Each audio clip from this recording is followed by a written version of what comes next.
India is flawed democracy. Should we make private enterprise enter the rural area? In a limited way, this can be experiment. ಸರ್ಕಾರಿ ಶಾಲೆಯಲ್ಲಿರುವ ಟೀಚರ್ಸ್ಗೆ ಎಷ್ಟು qualification ಇದೆ ಅಷ್ಟು qualification private ಸ್ಕೂಲ್ನ ಟೀಚರ್ಸ್ಗೆ ಇರಲಾರ್ದು ಕೆಲವು ಕಡೆ. Salaries are getting revised but they are not intensively trained.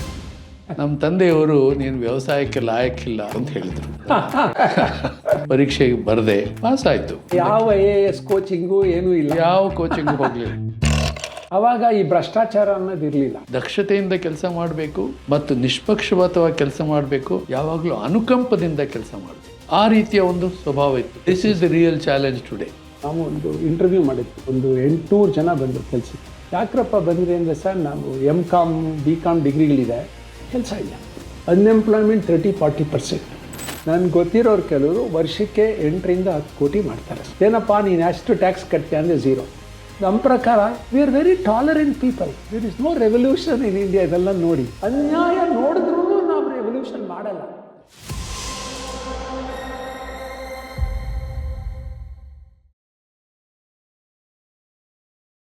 ಎಲ್ಲರಿಗೂ ನಮಸ್ಕಾರ. ಇವತ್ತು ನನಗೆ ಭಾಳ ಕ್ಲೋಸ್ ಆತ್ಮೀಯರು, very important person for me. ಅವರಲ್ಲೇನು ಅಂದರೆ ನಾವು ಪ್ರಾಮಾಣಿಕತ್ವ, ಸಮಗ್ರತೆ, ಇದನ್ನು ಈ ಕಾಲದಲ್ಲಿ ನಿಜವಾಗ್ಲೂ ನೋಡ್ತೀವ ಅಂತ ಯೋಚನೆ ಮಾಡ್ತೀವಿ. ಆನೆಸ್ಟಿ, ಇಂಟೆಗ್ರಿಟಿ ಇದೆಯಾ? ಆದರೆ we have A person in MR Srinivasa Murthy today who has led a life of honesty, integrity. ಯಾವ ರೀತಿ ಒಬ್ಬರು ಮಾನವರು ಇರಬೇಕು, ಯಾವ ರೀತಿ ಬದುಕಬೇಕು, ಎಲ್ಲಿಂದ ಬಂದು ಯಾವ ಥರ ಪೊಸಿಷನಲ್ಲಿದ್ದರೂ ಅವರು ಒಂದು ಸಿಂಪ್ಲಿಸಿಟಿ, ಅವರು ಮಾನವೀಯತನವನ್ನು ಯಾವ ರೀತಿ ತೋರಿಸಿದ್ದಾರೆ ಅಂದರೆ ಅದೇ ಒಂದು ನಿಜವಾಗಿ ನಾವೆಲ್ಲ ಕಲ್ತ್ಕೊಬೇಕು ಅವರಿಂದ. ಅವರ ಸರಳತನ, ಅವರು ಮಾತಾಡೋ ರೀತಿ ನಿಮಗೆ ಗೊತ್ತಾಗುತ್ತೆ.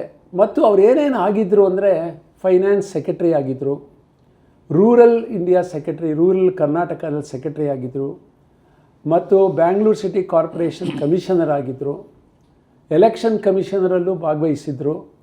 ಈ ಥರ ಮಲ್ಟಿಪಲ್ ಹ್ಯಾಟ್ಸ್ ಇರೋದ್ರಿಂದ ಬಹಳ ಅವರಿಂದ ನಾವು ತಿಳ್ಕೊಳ್ಳಿದ್ದೇವೆ. I want to welcome you Srinivasa Murthy ಅವರೇ. ಈ ದಿನ ಫಸ್ಟ್ ಆಫ್ ಆಲ್ ನಿಮ್ಮ ಬಿಗಿನಿಂಗ್ ಬಗ್ಗೆ ಕೇಳೋಕ್ಕಿಷ್ಟ. You always told me your humble beginning. ಯಾವ ರೀತಿ ಒಂದು ಫ್ಯೂ ಮಿನಿಟ್ಸ್ನಲ್ಲಿ ಯಾವ ರೀತಿ ನೀವು IAS ಆಫೀಸರ್ ಆದ್ರಿ, ಯಾವುದು which made you become an IAS officer, ಅದರಿಂದ ಆಮೇಲೆ ಮುಂದೆ ಕೆಲವು ಪ್ರಶ್ನೆಗಳು ವಿಚಾರ ಮಾತಾಡೋಣ ಅಂತ ಉದ್ದೇಶ ಈ ದಿನ. ತುಂಬ ಧನ್ಯವಾದಗಳು. ನನ್ನ ಬಗ್ಗೆ ತಾವು ಬಹಳ ಒಳ್ಳೆಯ ಮಾತು ಹೇಳಿದ್ದೀರಿ. ಅದು ಎಷ್ಟು ಮಟ್ಟಿಗೆ ಅದಕ್ಕೆ ನಾನು ಅರ್ಹ ಅನ್ನೋದು ನನಗೆ ಗೊತ್ತಿಲ್ಲ ಪೂರ್ತಿ.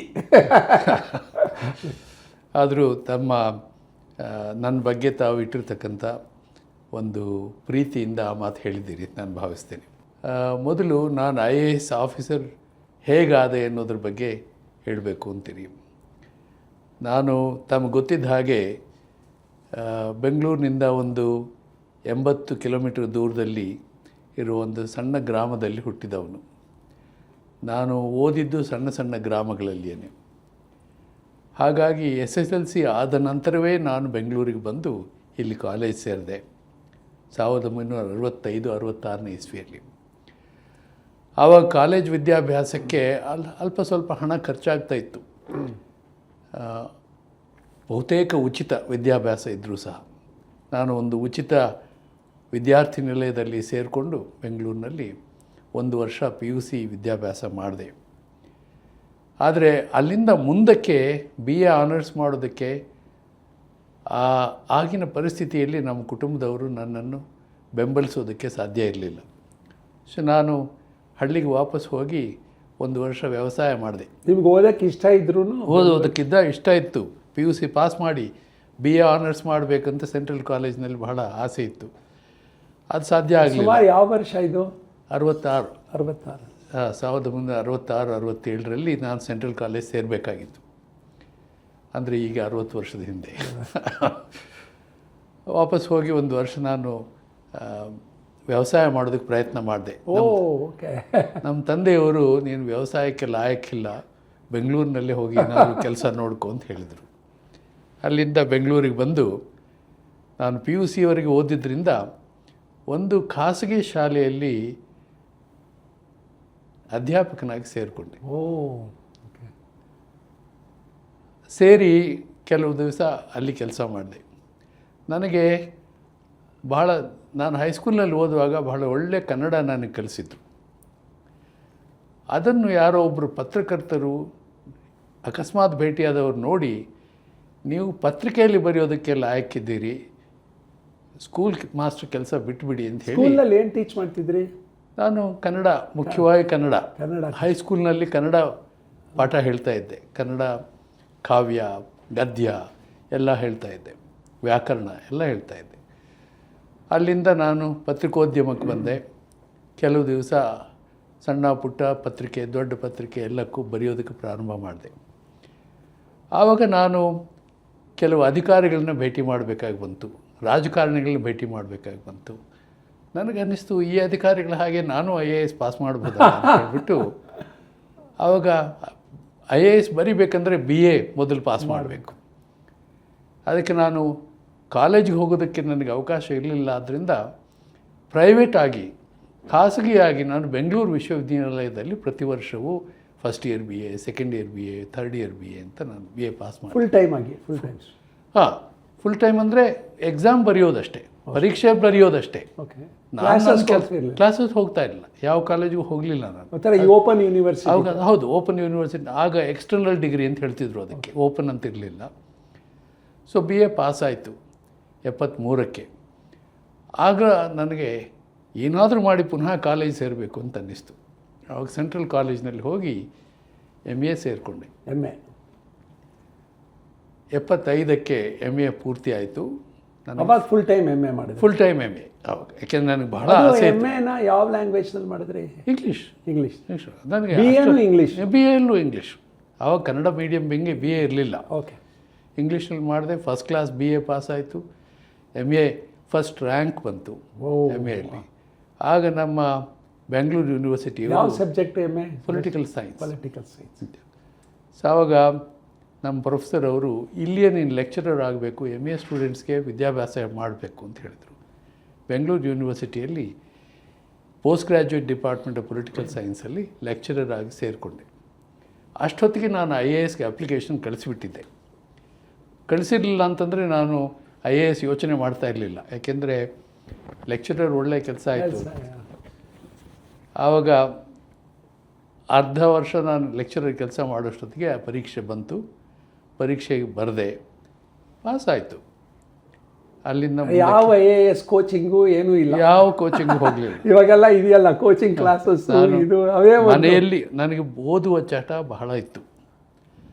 ಇವಾಗಲೂ ಇದೆ ನಿಮಗೆ? ಭಾಳ ಹೆಚ್ಚಿನ ಸಮಯ. ಹೌದು, ಈಗಲೂ ಇದೆ. ಅದೊಂದು ನನ್ನ ದೌರ್ಬಲ್ಯ ಅಂತ ತಿಳ್ಕೊಳ್ಳಿಬೇಕಾದ್ರೆ, ಸ್ಟ್ರೆಂತ್ ಅದು ಆ್ಯಕ್ಚುಲಿ. ಸೊ ಹಾಗೆ ನಾನು ಬಹಳ ನಮ್ಮ ಲೈಬ್ರರಿಯಲ್ಲಿ ಬಹಳ ಸಮಯ ಕಳೀತಾ ಇದ್ದೆ ನಾನು. ಹಾಗಾಗಿ IAS ಪಾಸ್ ಆಯಿತು. ನಮ್ಮ ಪ್ರೊಫೆಸರ್ ಅವರು ಬಹಳ ಸಂತೋಷ, ನೀವು IAS ಪಾಸ್ ಮಾಡಿದ್ದು, ಹೋಗಿ IAS. ಇವಾಗಕ್ಕೂ ಆವಾಗಲೂ IAS ಸಿಮಿಲರ್ ಎಕ್ಸಾಮ ಏನಾದ್ರು ಚೇಂಜಸ್ ಇಲ್ಲ? ಎಕ್ಸಾಮಿನೇಷನ್ ಸಿಸ್ಟಮ್ ಬದಲಾಗಿದೆ ಈಗ. ಮೊದಲು ಒಂದೇ ಪರೀಕ್ಷೆ ಇತ್ತು, ಈಗ ಪ್ರಿಲಿಮಿನರಿ ಬೇರೆ, ಮೇನ್ಸ್ ಬೇರೆ ಅಂತ ಮಾಡಿದ್ದಾರೆ. 2 ಭಾಗ ಮಾಡಿದ್ದಾರೆ. ಯಾಕೆಂದರೆ ಭಾಳ ಜನ ಬರೀತಾರೆ, ಅದರಿಂದ ಕೆಲವರನ್ನು ಮೊದಲೇ ಫಿಲ್ಟರ್ ಮಾಡಬೇಕನ್ನೋ ಕಾರಣಕ್ಕೆ ಮಾಡ್ತಾಯಿದ್ರು. ಆವಾಗ ಒಂದೇ ಪರೀಕ್ಷೆ ಇತ್ತು, 8 ಸಬ್ಜೆಕ್ಟ್ ಇತ್ತು. 8 ಸಬ್ಜೆಕ್ಟು ಓದಿಕೊಂಡು ಪರೀಕ್ಷೆಯಲ್ಲಿ ಬರೀಬೇಕಾಗಿತ್ತು. ಕೋಚಿಂಗ್ ಮತ್ತೊಂದಕ್ಕೆ ಯಾವುದಕ್ಕೆ ನಾವು ಹೋಗಿರಲಿಲ್ಲ. ಅದು ಪಾಸ್ ಆದರೆ ಆಮೇಲೆ ಇಂಟರ್ವ್ಯೂ ಕರೀತಾಯಿದ್ರು. ಓಕೆ. ಇಂಟರ್ವ್ಯೂ ಡೆಲ್ಲಿಯಲ್ಲಿ ಮಾಡ್ತಾಯಿದ್ರು. ಅದು ಮುಗಿದ ಮೇಲೆ ರಿಸಲ್ಟ್ ಕೊಡ್ತಾಯಿದ್ರು. ಯಾವ ವರ್ಷ ನಿಮ್ಗೆ IAS ಬಂತು? 76. 75ಕ್ಕೆ ನಾನು MA ಪಾಸ್ ಮಾಡಿದೆ. 1 ವರ್ಷ ಲೆಕ್ಚರರ್ ಆಗಿ ಕೆಲಸ ಮಾಡಿದೆ ಬೆಂಗಳೂರು ಯೂನಿವರ್ಸಿಟಿಯಲ್ಲಿ. 76ಕ್ಕೆ ಜುಲೈ 11ಕ್ಕೆ ನಾನು ಹೋಗಿ ಮಸೂರಿಯಲ್ಲಿ IAS ಅಂತ ಸೇರಿಕೊಂಡೆ. ಈಗ 50 ವರ್ಷ ಆಯಿತು. ಮುಂದಿನ ತಿಂಗಳು ನಮ್ಮ 76ನೇ ಇಸ್ವಿಯಲ್ಲಿ ಎಲ್ಲ IAS ಸೇರಿದ್ರಲ್ಲ, ಅವರೆಲ್ಲ ಒಟ್ಟಿಗೆ ಮಸೂರಿಯಲ್ಲಿ ಸೇರಿ ನಮ್ಮ ಗೋಲ್ಡನ್ ಜೂಬ್ಲಿ ಆಚರಣೆ ಮಾಡ್ತಾ ಇದ್ದೇವೆ. ಕಂಗ್ರ್ಯಾಚುಲೇಷನ್ಸ್. 50 ವರ್ಷ ಆಯಿತು.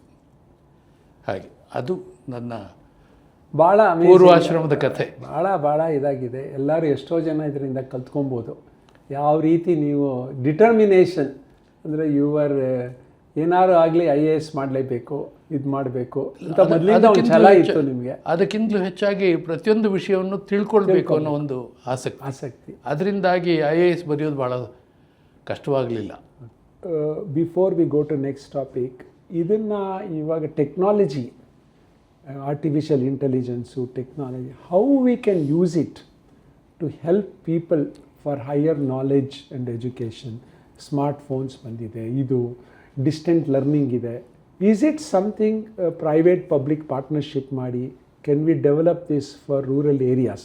ಇವಾಗ ನಮ್ಮ ಗುಂಡ್ಲುಪೇಟೆಯಲ್ಲಿ ಒಂದು ಟೆಕ್ನಾಲಜಿ ಇನ್ಸ್ಟಿಟ್ಯೂಟ್ ಶುರು ಮಾಡ್ತಾ ಇದ್ದೀವಿ, ಎಲ್ಲೂ ಏನೂ ಇಲ್ಲ.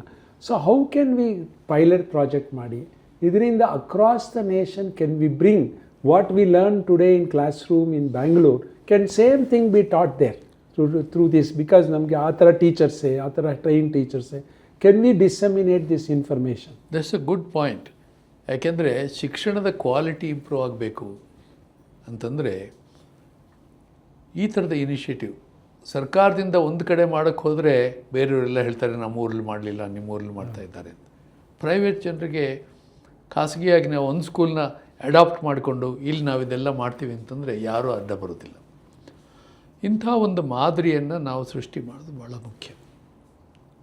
ಅದು ಸಮಾಜ ಸೇವೆ ಮಾಡಬೇಕು ಅಂತ ಸ್ವಲ್ಪ ಹಣಕಾಸಿನ ಅನುಕೂಲ ಇರ್ತಕ್ಕಂಥವರು ಕೆಲವು ಸರ್ಕಾರಿ ಶಾಲೆಗಳನ್ನ ದತ್ತಿಗೆ ತೆಗೆದುಕೊಂಡು ಈ ರೀತಿಯ ಒಂದು ಕ್ವಾಲಿಟಿ ಇಂಪ್ರೂವ್ಮೆಂಟ್ ಪ್ರಾಜೆಕ್ಟ್ ಮಾಡಿದರೆ ಸರ್ಕಾರಕ್ಕೂ ಇದರಿಂದ ಒಂದು ಉದಾಹರಣೆ ಸಿಗ್ತದೆ. ಇಂಥ ಕೆಲಸ ಮಾಡಿದರೆ ಇಷ್ಟು ಒಳ್ಳೆ ಕ್ವಾಲಿಟಿ ಇಂಪ್ರೂವ್ ಆಗ್ತದೆ. ನಾನು ವಿಚಾರದಲ್ಲಿ ಏನು ಬರದೆ ಅಂದರೆ, ನಾನು ಗೌರ್ಮೆಂಟ್ಗೆ, ನೀತಿ ಆಯೋಗಕ್ಕೆಲ್ಲ give tax exemption for this. ಇವಾಗ ನೀವು ಒಬ್ಬರು ಒಂದು ವಿಲೇಜ್ ಅಡಾಪ್ಟ್ ಮಾಡಿದ್ರಿ, ಒಂದು 10 ಸ್ಕೂಲ್ ಅಡಾಪ್ಟ್ ಮಾಡಿದ್ವಿ, ನಾನು ಐ ಆಮ್ ಸ್ಪೆಂಡಿಂಗ್ 1 ಕೋಟಿ. You say that 1 koti is tax exempt for you. So wealthy ಪೀಪಲ್ಗೆ ನಿಮ್ಮ ಹೆಸ್ರಲ್ಲಿ ಮಾಡ್ತೀವಿ. ಇವಾಗ ಮಿಸ್ಟರ್ ಜಯರಾಮ್, ಮಿಸ್ಟರ್ ಅನಿಲ್ ಕುಮಾರ್, ಇವ್ರ ಹೆಸರಲ್ಲಿ that school will run, tax exempt status ಕೊಟ್ಬಿಡ್ತೀವಿ. ಅವಾಗೇನಾಗುತ್ತೆ, ನಮಗೆ ನಾವು ಟ್ಯಾಕ್ಸ್ ಎಕ್ಸೆಂಪ್ಟು ಇರುತ್ತೆ, ನಮ್ಮ ಹೆಸರು ಬಂದಂಗೆ ಆಗುತ್ತೆ. So you feel I may not be from that area, ಆ ಏರಿಯಾಯಿಂದ ಇಲ್ಲೇ ಇರ್ಬೋದು, ಬಟ್ ಈ ಥರ ನನ್ನ ಹೆಸರು ಸ್ಕೂಲ್ ನಿಮ್ಮನ್ನು ಕರಿತೀರ ಇನಾಗ್ರೇಟ್ ಮಾಡೋಕ್ಕೆ. See we have to come up with some unusual plans, out of the box thinking. ಅದಕ್ಕೆ ನಾನು ಆರ್ಟಿಕಲ್ಸ್ ಬರಿತಾ ಇದ್ದೀನಿ, ಟ್ರೈನ್ ನಾಟ್ ಟು ಥಿಂಕ್ ಅಂತ. We are trained not to think. How do we think outside the box to bring about these changes? Because there is so much uh wealth sitting there. ನೋಡಪ್ಪ, ನೀನು ಒಂದು ಕೋಟಿ ನೀನೇನು tax ಕೊಡಬೇಡ, ಇದನ್ನು ಈ ಕೆಲಸ ಮಾಡು, ಎಕ್ಸಮ್ಟ್ ಕೊಡ್ತೀನಿ. Why can't we think like that? What is wrong? I think that's people think already happening. ಈಗ CSR ಇಲ್ಲ, ಆದರೆ CSR ಬೇರೆ, 3% ಆಫ್ ಯುವರ್ ಇದು ಪ್ರಾಫಿಟ್ಸ್. ಬಟ್ ನಾನು ಟ್ಯಾಕ್ಸ್ ಇಂಡಿವಿಜುವಲ್ ಇನ್ಕಮ್ ಟ್ಯಾಕ್ಸ್ನಲ್ಲಿ ಆಗ್ತಾ ಇಲ್ಲ. I am limited. ನಾನು ಎಷ್ಟು ಟ್ಯಾಕ್ಸ್ ಕೊಡು, ಇದು ಎಕ್ಸೆಂಪ್ಷನ್ ತೊಗೊಬೋದು, ವರ್ಷಕ್ಕೆ 2 ಲಕ್ಷನೋ 3 ಲಕ್ಷ ಅಷ್ಟೇ, ಆಮೇಲೆ ಎಕ್ಸೆಂಪ್ಷನ್ ಸಿಗಲ್ಲ. ಈಗ ಅಮೇರಿಕಾದಲ್ಲಿ ನಾನು I started Mysuru hospital because of I created A tax exempt status. ನಾನು 1 ಕೋಟಿ ಅರ್ನ್ ಮಾಡ್ತಾಯಿದ್ರೆ 50 ಲಕ್ಷ ಎಕ್ಸೆಂಪ್ಷನ್ ಹಾಕಿದ್ರೆ ಇಂಡಿಯಾಗೆ, ಅಮೇರಿಕಾಯಿಂದ 50 ಲಕ್ಷ ಟ್ಯಾಕ್ಸ್ ಇಲ್ಲ, ಅದಕ್ಕೆ completely tax free, 50% you can write off. See ಈ ಥರ ಮಾಡೋದಕ್ಕೆ ಇವ್ರಿಗೆ ಏನು ತೊಂದರೆ? Then people will start developing this, incentivise them. In a very limited way this can be tried. ಯಾಕೆಂದರೆ ಈಗಾಗಲೇ ನಾವು ಕಲೆಕ್ಟ್ ಮಾಡ್ತಾ ಇರೋ ಟ್ಯಾಕ್ಸ್ ಕಡಿಮೆ ಅಲ್ಲ, ಬೇರೆ ರೀತಿ ಈ ಥರ ದಾರಿ ಕೊಡ್ತೀವಿ ಅಂದರೆ ಆದರೆ ಒಳ್ಳೆ ಕಾರ್ಯಕ್ಕೆ ಹೋಗ್ತಾ ಇದೆಯಲ್ಲ.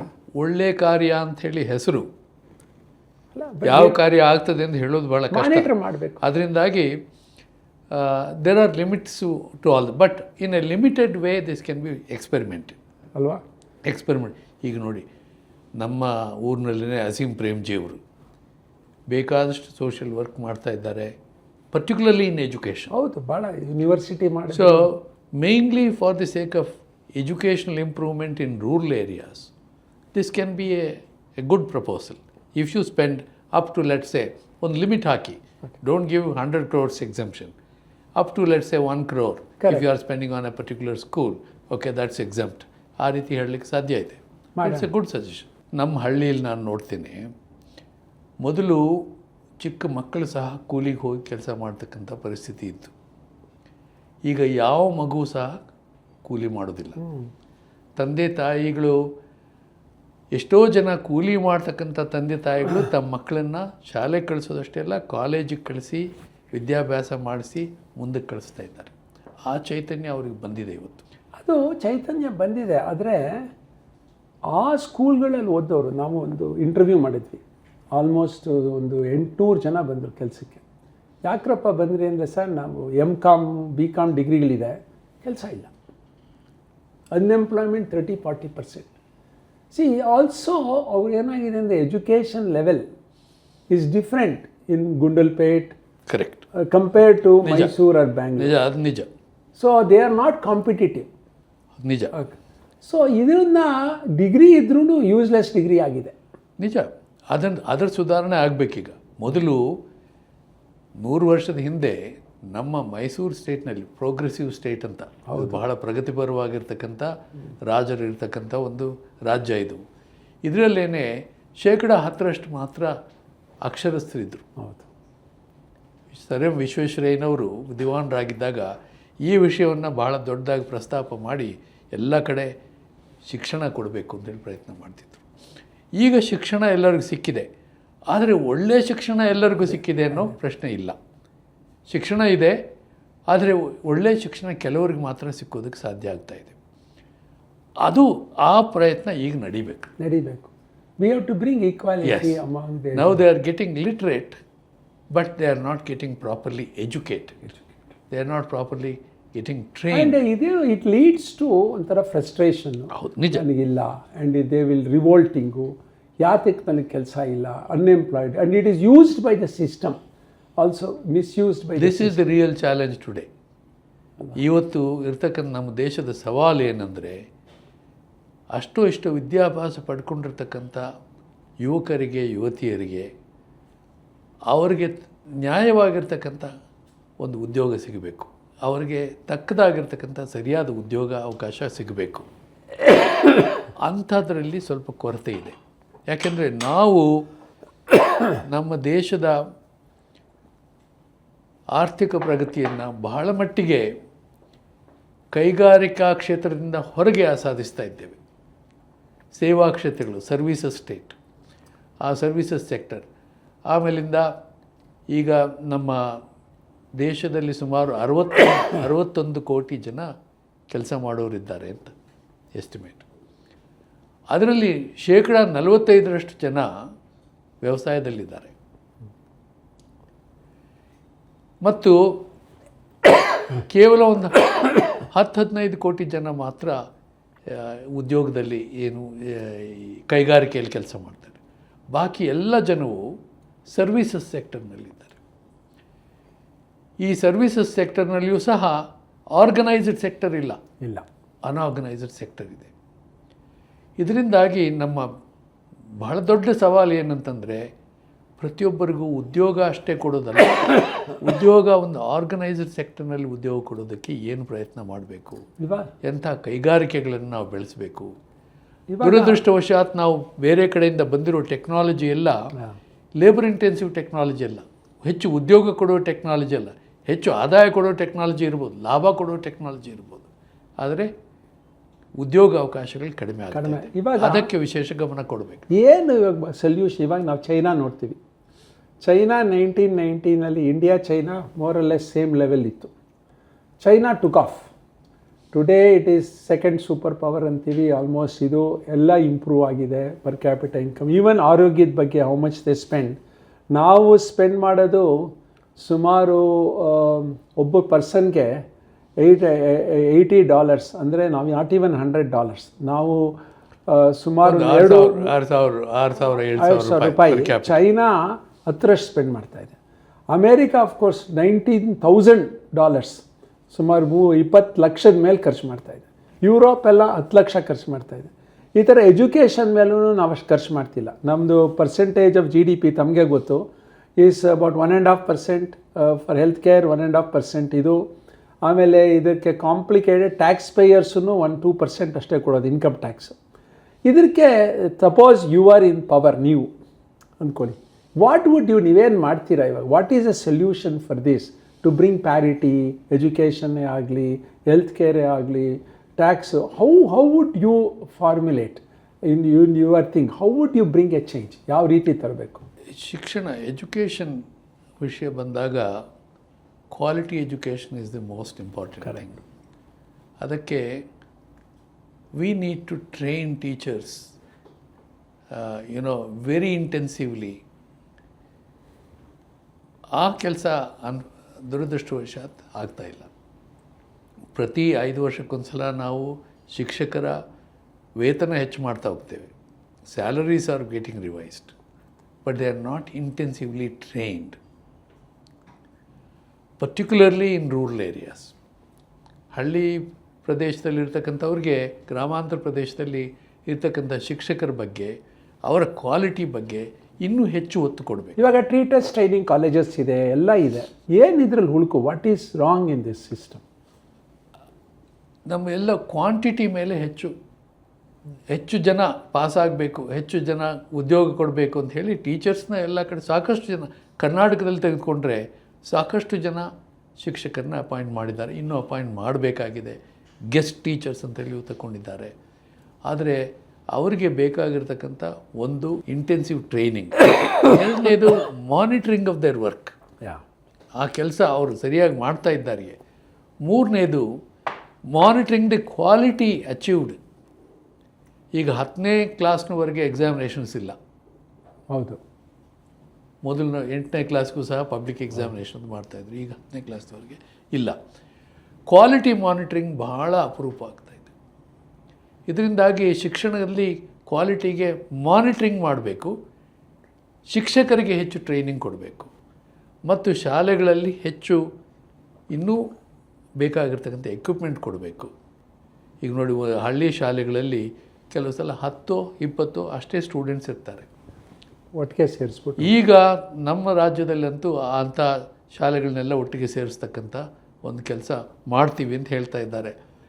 ಈಗೇನು ಮ್ಯಾಗ್ನೆಟ್ ಸ್ಕೂಲ್ಸ್ ಅಂತ ಮಾಡ್ತೀವಿ ಅಂತ ಹೇಳ್ಬಿಟ್ಟು, ಅಂದರೆ ಒಂದು ದೊಡ್ಡ ಶಾಲೆ ಯಾವುದಿದೆ ಅದಕ್ಕೆ ಎಲ್ಲರನ್ನೂ ಈ ವಿಚಾರದಲ್ಲಿ ರೂರಲ್ ಎಜುಕೇಷನ್, ಇವಾಗ ಪಟ್ಟಣದಲ್ಲಿ ನಾನು ಯಾವಾಗ ಇದನ್ನು ಯೋಚನೆ ಮಾಡ್ತೀನಿ.